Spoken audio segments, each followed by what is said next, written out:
जनता TV देख रहे हैं आप। मैं हूं नेहा विश्वकर्मा और रुक करते हैं उत्तर प्रदेश के खास बुलेटिन का। पश्चिम बंगाल में ममता बनर्जी के किले को ढहाते हुए जहां बीजेपी ने पहली बार ऐतिहासिक जीत दर्ज की है, तो बीजेपी की इस प्रचंड जीत ने उत्तर प्रदेश की सियासत में भी हलचल पैदा कर दी है, क्योंकि अगले साल यानी 2027 में उत्तर प्रदेश में चुनाव होने वाला है, जिसे लेकर बीजेपी की कोशिश सत्ता में हैट्रिक लगाने की है। तो सपा प्रमुख अखिलेश यादव अपने 10 साल के सियासी वनवास को खत्म करने में जुटे हुए हैं।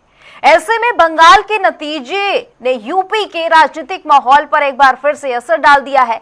4 मई के वो नतीजे न केवल पूर्वी भारत का भूगोल बदल रहे हैं, बल्कि इनके सीधा असर उत्तर प्रदेश के सियासी समीकरणों पर भी पड़ना तय माना जा रहा है। पश्चिम बंगाल में बीजेपी की ये ऐतिहासिक जीत महज एक राज्य की जीत नहीं है, बल्कि 2027 में होने वाले उत्तर प्रदेश विधानसभा चुनाव के लिए एक बूस्टर डोज के रूप में इसको देखा जा रहा है, जो सपा और कांग्रेस के लिए किसी सियासी टेंशन से कम नहीं है। आज लगातार इस पूरे मामले पर देखा जा रहा है कि किस तरह से सियासी हलचल तेज हो चुकी है, और अब देखना होगा कि विपक्ष की ओर से क्या रणनीति बनाई जाती है। लेकिन क्योंकि बीजेपी ने लंबे समय से इंतजार किया और उसके बाद पश्चिम बंगाल में बीजेपी ने जिस तरह की जीत हासिल की है, हालात ऐसे कि ममता बनर्जी अपनी सीट हार गई, और अब इसके बाद चर्चा उत्तर प्रदेश की राजनीति की, उत्तर प्रदेश के विधानसभा चुनाव की, क्योंकि अब उत्तर प्रदेश में चुनाव होना है और इसके लिहाज से विपक्ष की क्या तैयारी है, गठबंधन की क्या तैयारी है, इस पर चर्चा होना बेहद जरूरी है।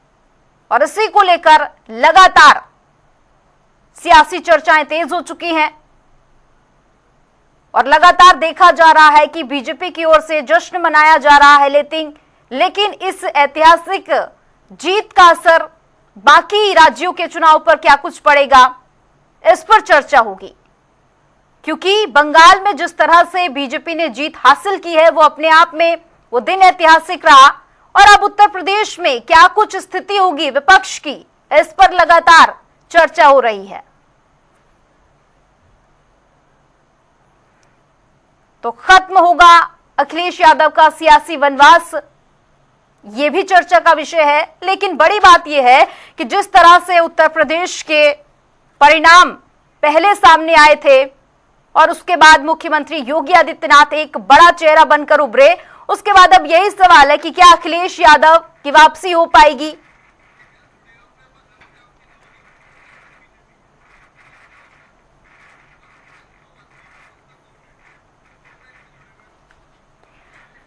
और इसी पर चर्चा के लिए हमारे साथ घनश्याम सिंह लोधी, पूर्व सांसद बीजेपी, फखरुल हसन चांद, राष्ट्रीय प्रवक्ता सपा, और अंशु अवस्थी, कांग्रेस के प्रवक्ता हैं।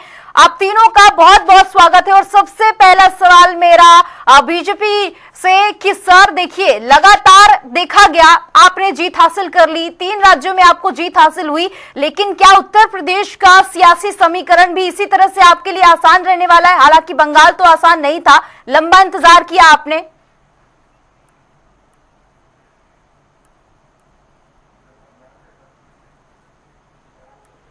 और वहां पर जी, क्योंकि वहां पर लोकतंत्र की हत्या होती आई है और वहां की कमान ऐसे लोगों के हाथ में थी, ऐसे लोगों ने वहां पर हुकूमत की है जो लोकतंत्र को मानते ही नहीं थे जी।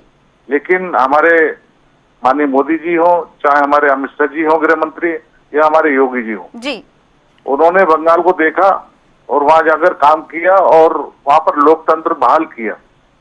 और जब लोकतंत्र बहाल हुआ तो वहां के समीकरण बदल गए और आज एक तरफा जनता ने निर्णय किया है भारतीय जनता पार्टी के पक्ष में जी। अब रहा यूपी का सवाल, तो यूपी में तो यहाँ लोकतंत्र वैसे ही बहाल है और यहाँ योगी जी की सरकार है और यहाँ तो न गुंडा मवाली, यहाँ तो नाम की कोई चीज नहीं है उत्तर प्रदेश में।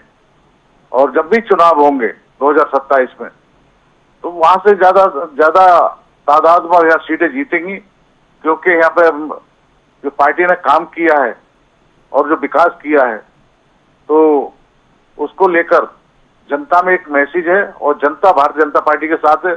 350 सीटों से ऊपर हमारी पार्टी यहाँ जीत के आ रही है। जी, तो आप कह रहे हैं कि 350 से ऊपर आपकी पार्टी जीतेगी। अब मेरा सवाल सपा से है, क्योंकि देखिए 3 राज्यों में जिस तरह से इलेक्शन का जो रिजल्ट सामने आया उसके बाद से लगातार देखा जा रहा है कि कहीं ना कहीं बीजेपी को एक मनोवैज्ञानिक बढ़त मिली है, और इसके आधार पर सपा की क्या तैयारी है, क्योंकि इंडिया गठबंधन तमाम राज्यों में देखा गया क्या कुछ स्थिति रही, 27 को लेकर आपकी क्या तैयारी?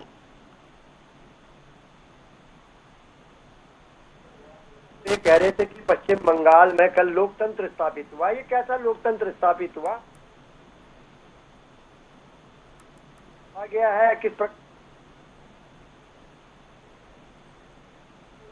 आ रहा है, और कम से कम इतनी शर्म तो होनी चाहिए कि लोकतंत्र इसे नहीं कहते हैं। लोकतंत्र ये कहते हैं कि आप अपने विजय को मनाइए, आप अपने विजय उत्सव को मनाइए।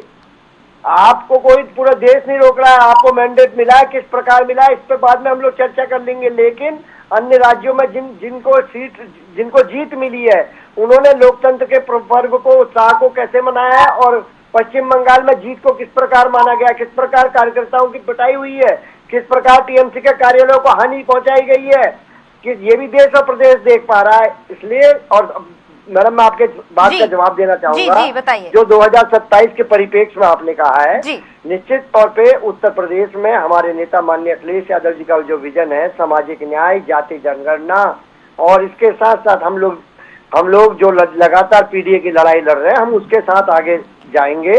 और 2024 में इस उत्तर प्रदेश की महान जनता ने हमको मैंडेट देने का काम करा।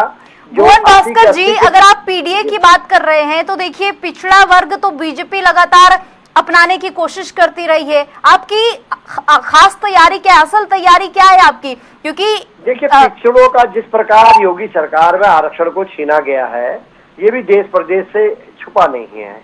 वो पिछड़ा जवाब देने को तैयार है, और वो लामबंद हो गया माननीय अखिलेश यादव जी के पीढ़ी के साथ साथ। और हम लोग की जो लड़ाई है सामाजिक न्याय की, जाति जनगणना की, ये निश्चित तौर पे एक भारी अंतर से हम लोग जीतने जा रहे हैं। और राष्ट्रीय अध्यक्ष माननीय अखिलेश यादव जी का एक एक कार्यकर्ता, समाजवादी पार्टी का एक एक कार्यकर्ता लगातार संघर्ष कर रहा है। हम लोग लगातार सड़क से लेकर सदन तक संघर्ष कर रहे हैं। अंशु अवस्थी भी हमारे साथ जुड़े हुए हैं, कांग्रेस के प्रवक्ता।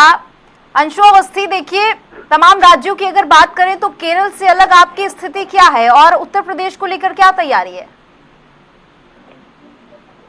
देखिए, सबसे पहले तो केरल की जनता को हम धन्यवाद देते हैं कि उन्होंने कांग्रेस पार्टी को, और केरल में लोकतंत्र है कि नहीं ये भी बता दीजिएगा। देखिए, लोकतंत्र तो पूरे देश में स्थापित करना है, बात सिर्फ केरल की नहीं। अभी केरल में है कि नहीं फिलहाल?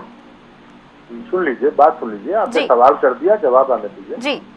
केरल के साथ साथ पूरे देश में लोकतंत्र स्थापित करना है।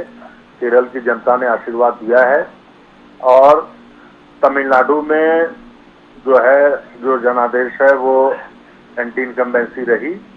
और जो बंगाल का चुनाव है, सभी जानते हैं कि बंगाल में भारतीय जनता पार्टी ने लोकतंत्र को लूटने का काम किया है जी। लेकिन बंगाल में जिस तरीके से पोलराइजेशन का काम ममता बनर्जी ने किया, ममता बनर्जी जी को अहंकार था। हम चाहते थे कि हम उनके गठबंधन में जाएं, लेकिन उन्होंने कहा कि कांग्रेस की कोई हैसियत नहीं है। तो कांग्रेस ने अपनी ताकत दिखा दी। आज उनका वोट परसेंटेज वही है, लेकिन नंबर ऑफ सीट में बहुत पीछे चली गई। इस देश में एक बात ये समझ में आ जानी चाहिए सभी को कि देश के लोगों ने कांग्रेस की जो विचारधारा है उस पर मोहर लगाई। इस बात को समझना होगा, क्योंकि हम देश के संविधान लोकतंत्र को बचाने के लिए किसी भी समझौते के लिए तैयार हैं जी। 2024 में जब इंडिया गठबंधन बना तो हमने कोई शर्तें नहीं रखी क्षेत्रीय दलों के साथ। जो जिस तरीके से कहा उस तरह, क्योंकि उद्देश्य सरकार बनाने से ज्यादा देश को लोकतंत्र बचाने की है। इस बात को क्षेत्रीय दलों को भी समझना होगा। लेकिन नहीं समझेंगे तो जो परिणाम बंगाल में आए उसी तरीके के आगे भी होंगे। उत्तर प्रदेश की क्या तैयारी है, क्योंकि आप बार बार जिक्र कर रहे हैं कि लोकतंत्र पूरे देश में स्थापित करना है, तो उत्तर प्रदेश की क्या तैयारी है, और केरल में लोकतंत्र है कि नहीं, इसका जवाब अब दीजिए। आपका सवाल, क्योंकि आपका जवाब पूरा हो गया। हमें पूरा भरोसा है कि जिस तरीके से केरल की जनता ने आशीर्वाद दिया है जी, उत्तर प्रदेश में भी उसी तरीके से जनता आशीर्वाद देगी। भाजपा के लोगों को सत्ता से बाहर करेगी, क्योंकि यहाँ 10 साल में बेरोजगारी, महंगाई बढ़ गई। दलितों को, महिलाओं को निशाना बनाकर मारा गया, मुसलमानों को जबरदस्ती अत्याचार किया गया, बुलडोजर चलाया गया। तो उत्तर प्रदेश की जनता बदलाव करेगी। हमारी पूरी तैयारी है। हमारा इंडिया गठबंधन पूरी ताकत से तैयारी कर रहा है, आप देखिएगा कि यहाँ की जनता तैयार बैठी बीजेपी को सत्ता से बाहर करने। ठीक है, घनश्याम सिंह जी लगातार हमारे साथ जुड़े हुए हैं। देखिए, कांग्रेस की ओर से आप पर तमाम जो आरोप है वो लगातार लगाए गए हैं। पूरा विपक्ष लगा रहा है कि आपने लोकतंत्र को खतरे में डाल दिया है और उत्तर प्रदेश में भी पूरा पीडीए खतरे में है।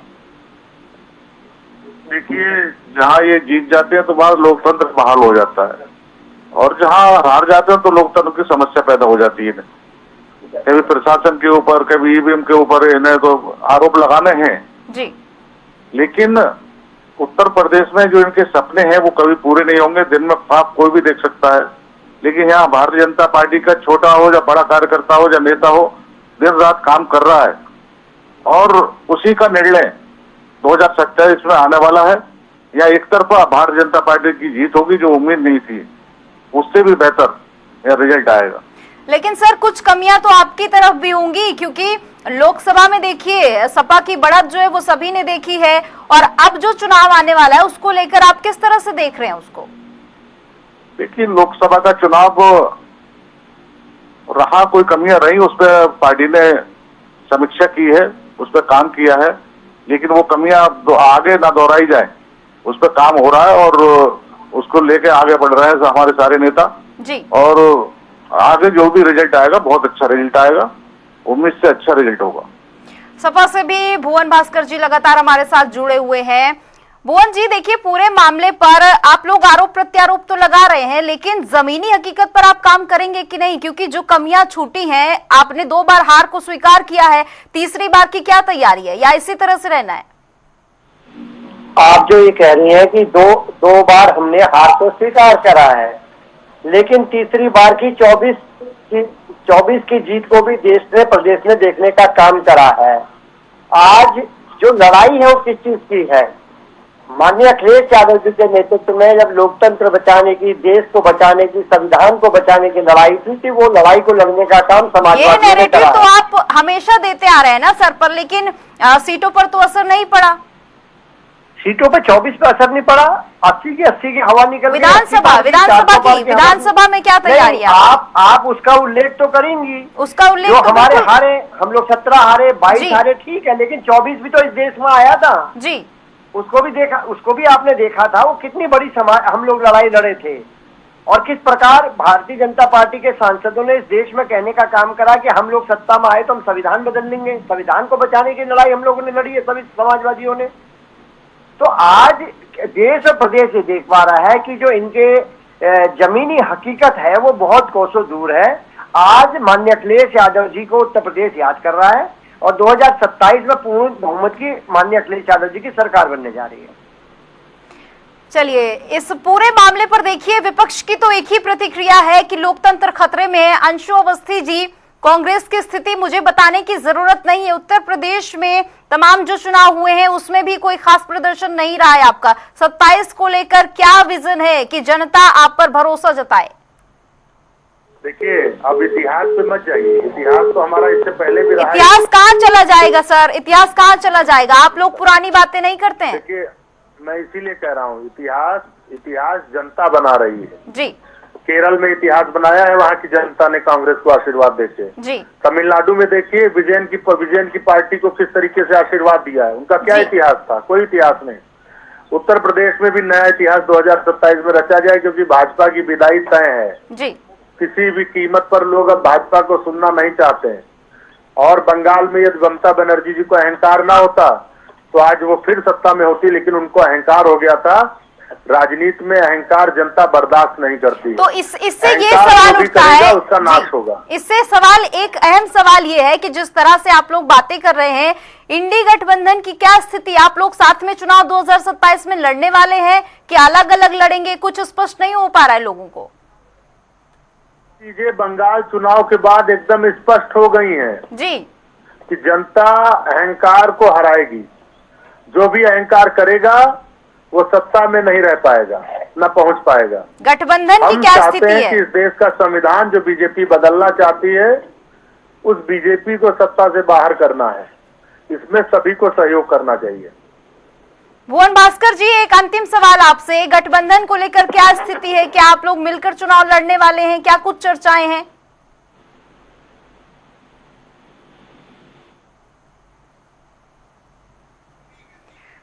ठीक है। आप तीनों का बहुत बहुत शुक्रिया हमारे साथ जुड़ने के लिए, बातचीत करने के लिए। लेकिन देखिए, उत्तर प्रदेश की जो सियासी जमीन है उसको लेकर चर्चा शुरू हो चुकी है कि आखिर किस तरह के समीकरण रहने वाले हैं, किस तरह से अपने आप को मजबूती देनी है। बीजेपी लगातार तमाम राज्यों पर फोकस किए हुए है और उत्तर प्रदेश को साधने की पूरी कोशिश में है।